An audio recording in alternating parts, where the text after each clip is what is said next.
Denver, it's finally collapsing. It's on breaking point, and the mayor is now highly unpopular. Denver, for some reason, decided to be a migrant city, a sanctuary city for kind of no reason.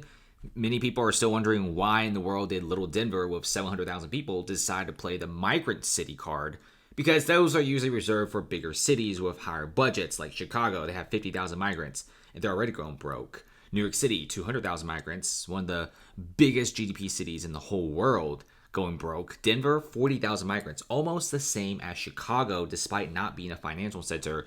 And just a few months into the whole entire migrant crisis, Denver literally lost so much money that they're actually backtracking the whole entire financial crisis with the migrants.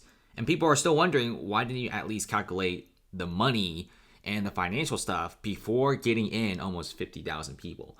That's what everyone wants to know. So check this out. Mayor Mike Johnston of Denver responds to Aurora City Council approving a resolution to halt financial support for migrants. He also responds to accusations that Denver is sending migrants to Aurora, which he says is not true.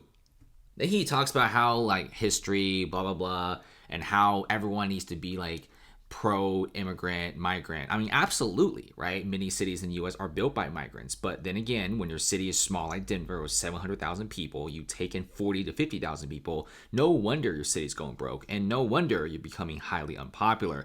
Everyone is okay with migrants. Denver isn't being mean. Aurora City Council are not meanies. They just know that their city is basically very small. They can't handle that sort of foot traffic. Look at this. Look at Aurora. Look what they have, okay? Let's check out their downtown. Okay, they have a market. They have a Holiday Inn, maybe a couple hospitals, maybe like an In-N-Out, maybe a couple Walmarts, maybe a little shopping center, a Home Depot. That's it. You expect them to be a migrant city, a sanctuary city? I don't think so. I don't even think they have enough personnel for that. And that's why they're so mad about that, right? And check this out. The amount of migrants coming to Denver is actually slowing down, but it's still super duper high. These numbers are enormous. For example, just in the beginning of this year, it just skyrocketed to 5,000 per day. And it's still going. As of today, Denver says there is about 2,300 migrants in city-run shelters, an average of 30 arriving each day. The numbers are going down, but the overall total newcomers in Denver is still skyrocketing every single day.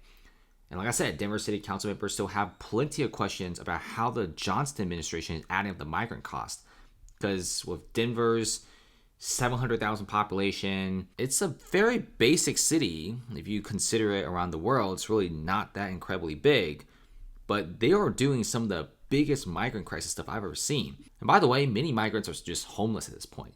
Even though Mike Johnston of Denver says that no one is really homeless. But if you check out this video, it's a completely different story. People are filming a lot of these videos in Denver, showing tents everywhere. The homeless population is at an all-time high. People are sleeping in tents. People are homeless, not to mention the residential population of Denver. They can't even get good medical care because the hospitals are always full. You got 8,000 migrants with 20,000 emergency visits. UC Health says they're owed about $70 million. They're like, where's my money?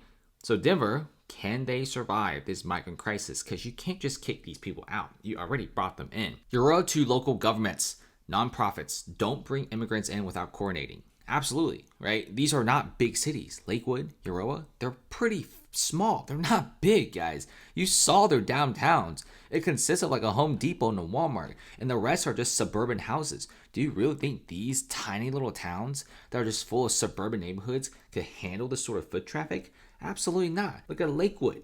Lakewood residents, which are on the left side of Denver, they were protesting because, first of all, they don't want to do this. Second of all, this is not their problem. And third of all, how can their tiny little city be able to handle this many people? And it's not just going to be the Denver guys. Even guys in New York City, like Park Slope residents, are now outraged over a possibility of new migrant shelter opening up on the area. This sort of sanctuary stuff, in the eyes of many Americans, is becoming highly unpopular. Many Americans are sick and tired every single day.